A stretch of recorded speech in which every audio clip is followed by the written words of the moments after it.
If I want to make sure that all the misunderstandings I have, all the conflicts that I'm going to encounter between now and the time I die, I just want to make sure that my life, my words, my plans, my actions are all, I'll put it this way, number 2, that I'm speaking honestly and sincerely.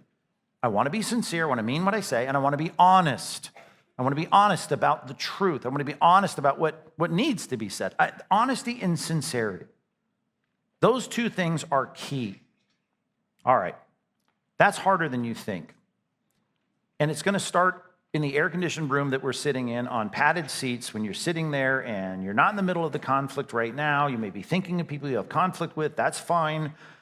But I need you to do what Paul did just 2 chapters later, 3 chapters later. In 2 Corinthians chapter 4, look at verse 2. He makes this resolute decision, right? Actually, before he ever got there.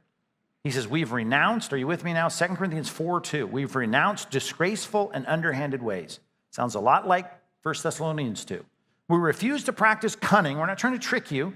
And we're not tampering with God's word. I love God first and foremost, all my heart, soul, and mind. But by the open statement of truth, we would commend ourselves to everyone's conscience in the sight of God. This harkens back to the statement that we're studying, that we want you to boast of us. We want your conscience to end up at the end of time, be able to say, yes, we know your motive was right.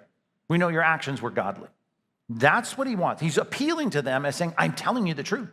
I'm being faithful to God here. That's what we want.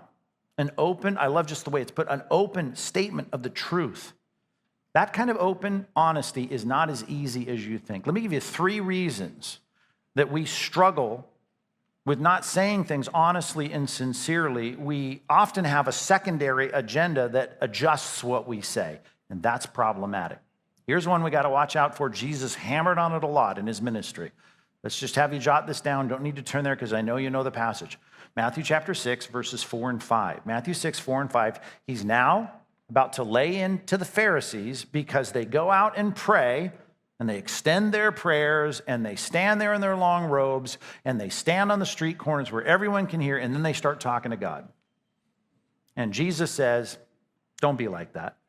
Don't be like that. They do it all, Sunday school grads, why? To be seen by men. They just want to be seen by men. And that's really not the fullness of their goal because it's inferred what they want from men. They want this. They want people to go, you're amazing. You're so godly.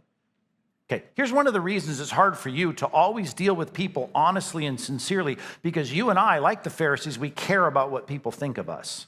That's a problem, right? Paul, as I already quoted, that summary of his whole resolve in Galatians 1:10 is, I couldn't be a servant of Christ if I thought too much about what you think of me. Right? I can't just try to seek your approval. I can't, and that's what the Pharisees wanted. I want your approval. And Jesus' little terse response to that is, well, they have their reward in full. What's that? You got people to applaud, but I'm not going to applaud. You got people to think you're godly, but God in heaven is thinking you're not godly because you're doing it to be seen. You're a hypocrite. And the way he drives that home is with the next verse.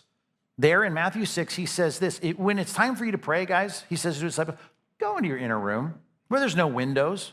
Does that mean that Daniel was wrong to pray in the window seal there in Babylon? No. He says, and go and pray in private. Well, does that mean every time Jesus prays in public in the book of Matthew, it was sinful? No, that's not the point. The point is a contrast to what he just said. He says, go in there and pray to your Father in secret, who hears in secret, and he will reward you. And the point is this.